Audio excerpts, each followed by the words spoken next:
Malnutrition is one of the leading causes of death and disease, and it can have long-lasting developmental, economic, social, and health impacts. Malnutrition and food insecurity are critical and growing issues facing developing countries.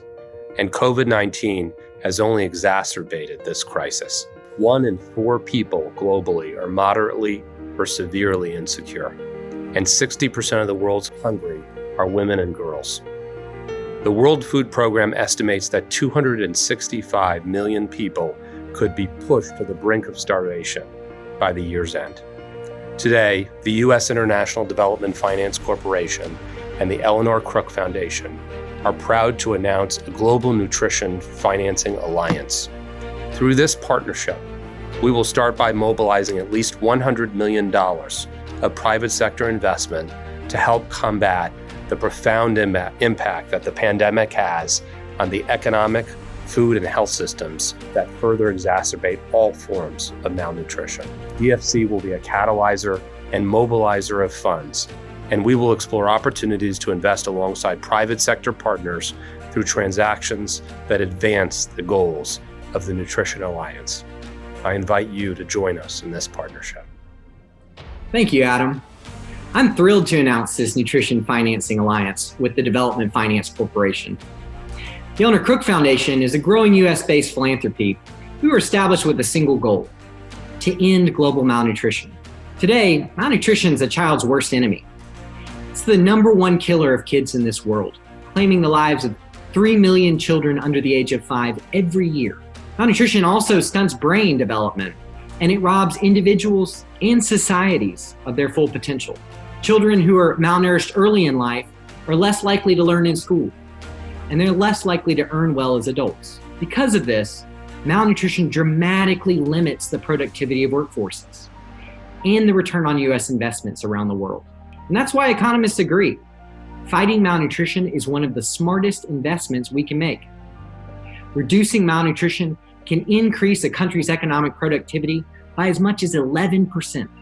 Now, COVID-19 may cause up to a 20% increase in malnutrition just over the next 12 months. Keeping progress on track will require bold efforts and smart and timely partnerships just like this one. Today, billions of people are surviving mostly on empty calories, plate after plate of rice or cassava or maize, with very little protein or other nutrients that bodies and brains need to perform. Nutritious food is just often too expensive for families to buy. Smart investments in nutritious food supply chains, food fortification, and healthcare can change that. And that's exactly the types of investments that this partnership will make, all with the goal of saving lives and all with the goal of building strong economies. I'm also delighted that USAID's Deputy Administrator, Bonnie Glick, is part of today's announcement, given her agency's leadership role in fighting malnutrition around the world. Each of our organizations brings significant expertise to this alliance, but we also know that our success will only be as good as the other and partners and champions we bring to it. We hope you'll join us. Hello, everyone.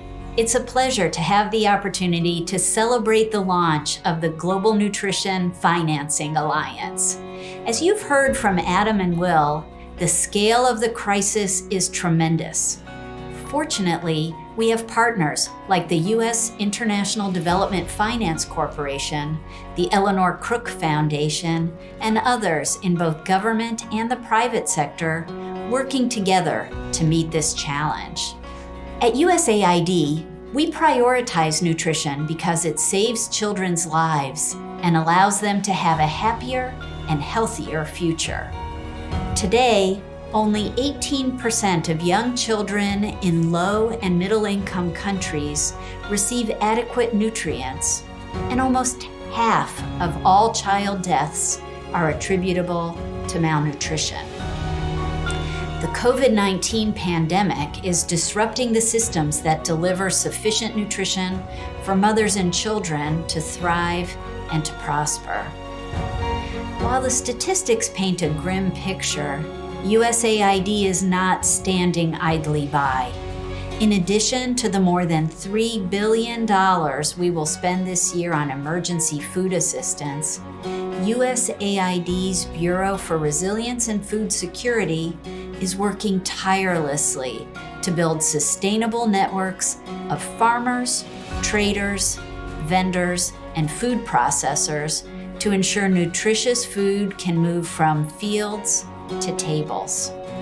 The private sector has a critical role to play in this effort since consumers rely increasingly on markets to purchase safe, affordable, and nutritious foods.